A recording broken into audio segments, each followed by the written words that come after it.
Okay, our next speaker is Rachel Standish. She's an Associate Professor in Ecology at Medical University. She teaches the applied ecology research, and on top of that she is helping inspire and educate the next generation of restoration ecologists, and I hope to see them all here in the near future. She's also part of the Rehab RIAWA Committee and the Perth Urban Restoration Advisory Committee. So I'll hand it over to Rachel.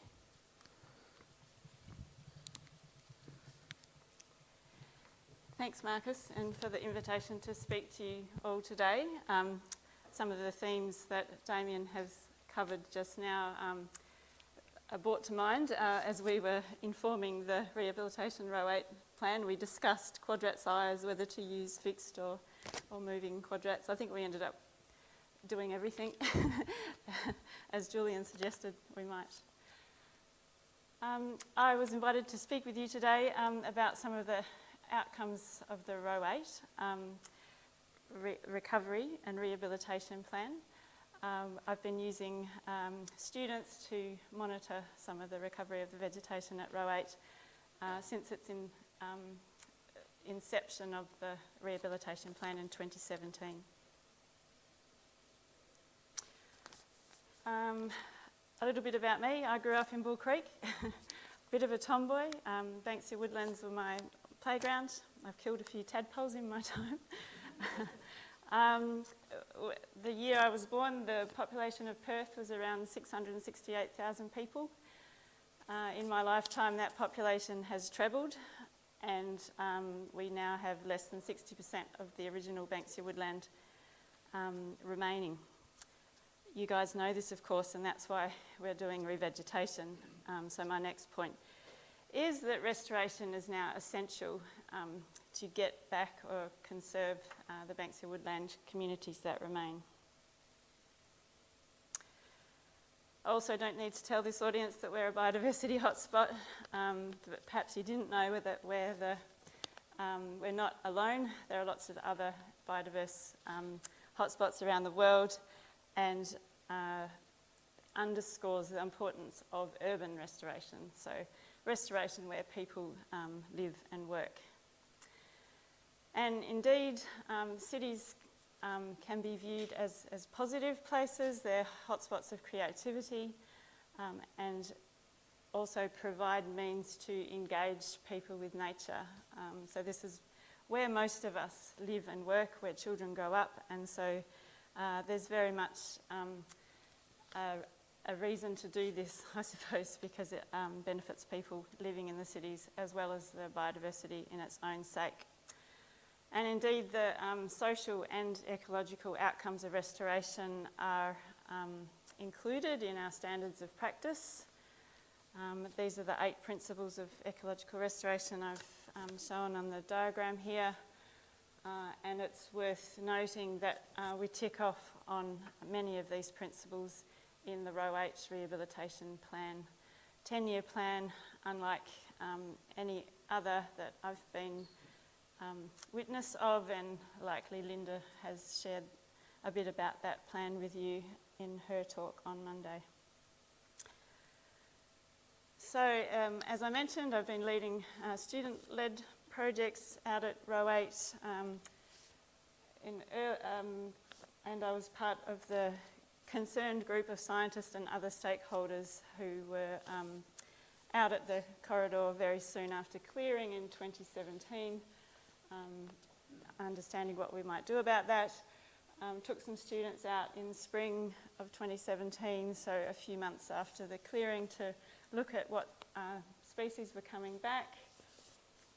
Anthony, who's in the audience, helped lead a student project in 2019 on turtles, and then since then in 2020 and 2021 I've also taken students out to look at seedling establishment of planted seedlings. Students are in general a group of very willing workers, and those that come to Murdoch, many of them had witnessed the clearing of the Row 8 and were concerned about it, and so very keen to contribute towards looking at recovery. Educational outcomes are generally much better once you get students out in the field and inspired, and this is really how we do inspire the next generation of revegetation practitioners, I think. So what have we found so far? Early on there was a concern that mulch was going to suffocate seedlings and resprouting species in the corridor, so we got students looking at mulch cover in 20 metre by 20 metre plots and relating that to the plant density in those plots, and for the different ecosystem types, one colour for each type there. And basically what we found was that although there were some cases of high plant density with not much mulch cover on the left-hand side of that figure there, generally speaking there was a fairly random pattern and no real evidence that mulch was preventing recovery of that native vegetation in the first instance. From that same data set, Joe Fontaine and I wrote a report to City of Coburn, who were in charge of implementing the Row 8 rehabilitation plan, on the plant density in the corridor and degraded reference, benchmark reference, and we split species into non-sprouters, so the species that tend to recruit from seed, and the resprouters, the ones that were recruiting from rootstock. If you recall, the clearing was so rapid that lots of species rootstock were still left in soil, and we did see lots of recovery from rootstock in the first instance. However, the resprouting species were less dense in the corridor than they were in the benchmark reference. We had to split our reference woodlands into degraded and benchmark because not all reference woodlands are equal. As you know, many of our Banksia woodland communities are influenced by invasive species, weeds in particular, and there was definitely a difference in condition of those. So even in terms of implementing the plan, even finding communities that we could use as reference sites was sometimes challenging. Obviously, because of that clearing for urbanisation, we don't have a lot of example good condition communities left. So down the track, as those of you that collect seed may already appreciate, the resprouting species don't produce as many seeds as the seeding species, and so this could be an issue down the track, sourcing those species for restoration. Anthony's turtle project, the data that students visited these sites which Anthony had randomly allocated around Bibra Lake, and then scored, very simple, scoring those habitats for the turtles. This project's more about inspiring the next generation. The students tend to prefer animal projects than plant projects, and so that, the data collected, I don't know, maybe Anthony can comment more specifically, but perhaps not as useful for the recovery of the corridor itself. But we did go on to inform the top part of that corridor that you can see just on the north of Bibra Lake is going to be part of the Pathway Network Plan. So we were able to inform the position of the pathways for cycling and pedestrians through this area, having knowledge of where the sort of areas that the turtles were using. In 2020 and more recently in 2021, I had students look at the efficacy of these different guards for seedlings. So we've got the cardboard versus the plastic versus no guards whatsoever. These guards are commonly used in re-veg, again, as you guys would know, but there's not actually a lot of empirical evidence to suggest which, if any, are better in forms of protection. The data we collected in 2020 suggested firstly that survival was fairly similar between cardboard and plastic coated, or protected rather, seedlings at North Lake Road West, where we had examples of both those protection types. Whereas the height of a bunch of species across the x-axis there, generally we saw no differences for most species, but the two that I've got blue circles around there, Canidia, so the running postman, seem to do better with no protection whatsoever in terms of seedling height, whereas the Kunzia seem to do better with plastic compared with a stake.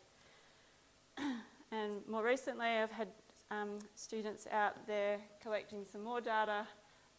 This time I asked Linda to make sure we had examples of cardboard and plastic and stake all at the same area, because we were seeing quite strong differences among the sites. So that's the students collecting data there. They like being involved in real world science, and when I tell them that these data are actually going to go back to City of Cockburn and help to inform management, they tend to do a good job of it.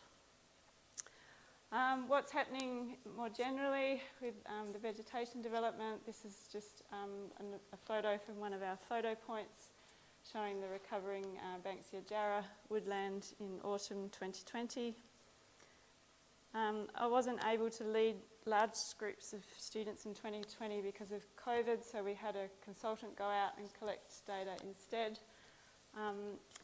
And Focused Vision found these are the different woodland types across the bottom here. So we've got Banksia coastal blackbutt, Banksia Jarrah, Banksia Chewett, Banksia woodland, Banksia woody pear, hollyleaf Banksia, and the wet forest on the end there. And what it shows is that the species richness in the row 8 corridor, so the recovering vegetation, and the benchmark reference, all the systems are tracking pretty well, except perhaps that wet forest woodland where we see a lower species richness in the corridor compared with the benchmark reference. Another ways of looking at completion criteria and successful recovery is to look at percentage weed cover, as Damien had showed.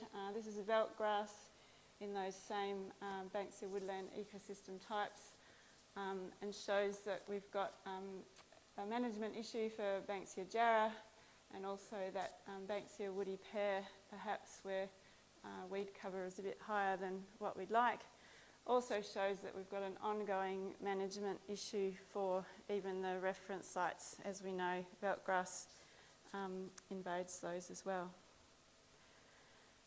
So taken together, each time I report, I use these data to inform a kind of scorecard, if you like, for how the recovery is tracking. So abiotic thresholds, so the mulch was an example of that threshold, and it seems like the corridor vegetation is on track and not bothered by that one. Biotic thresholds can be the weeds, of course, and then whether or not seeds of different species are dispersing into the corridor and helping the vegetation to develop.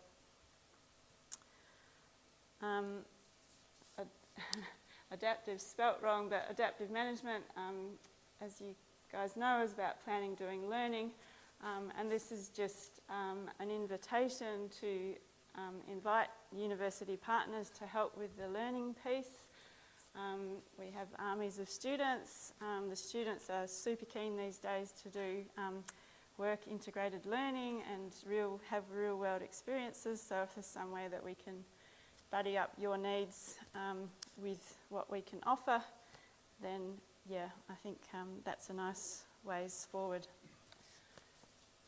So in conclusion, our growing population has placed pressures on high diversity Banksia woodlands, but nonetheless the city is a hotspot of creativity and lots of willing hands that can be harnessed for restoration activities. And engaging stakeholders, including our students, is a key principle in restoration. especially given that we're talking about the next generation of researchers and practitioners. So the Murdoch students have helped implement the Row 8 rehabilitation plan by providing timely assessments of recovery and restoration practices, and we have this sort of ongoing conversation about what we might do next. And then we've seen the benefits already, also some challenges, and managing the cultural values of the site as well.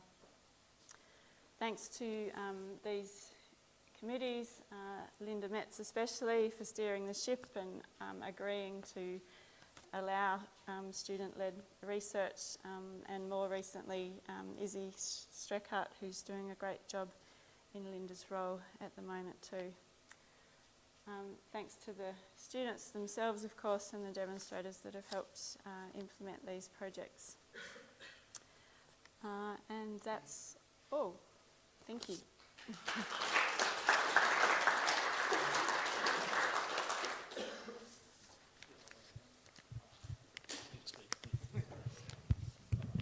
Thank you, Rachel. Are there any questions?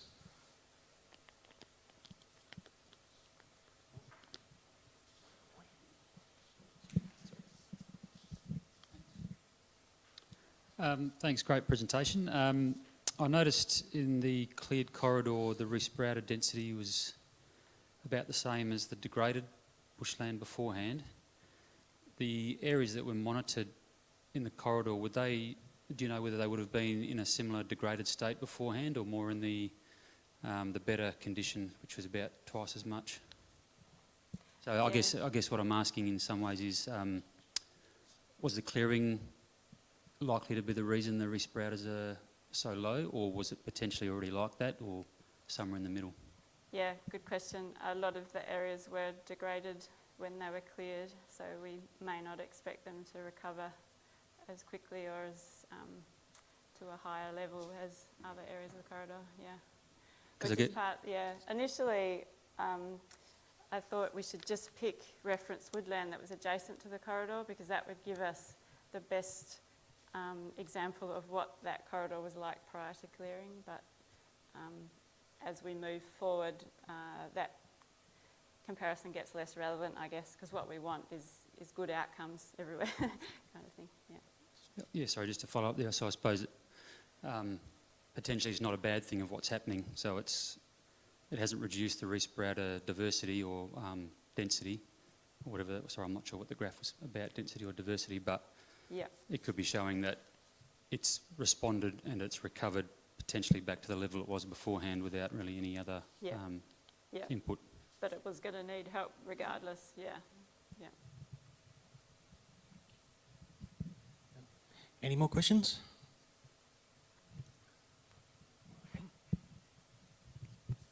You tested cardboard versus the loose plastic guards. Did you consider using the core flute guards in that trial? The rigid plastic? No, I was going off what Linda had sort of been asking to use, yeah. But yeah, we might see a difference there too also. I noticed the cardboard ones tend to collapse on themselves once they get wet. So could be an issue too. And some of the, light is not an issue in our environment, right? And then all of a sudden getting shaded, yeah. So it will be an interesting comparison. Any more questions? I have a very quick one. Can you quickly just touch on how this was a good learning experience for your students? So it's hard to capture that, but we do give our students the opportunity to fill out surveys at the end of each semester, and they mention things like, you ask them what they enjoyed most of all about the unit, and they'll say, real world, or being out in the field, or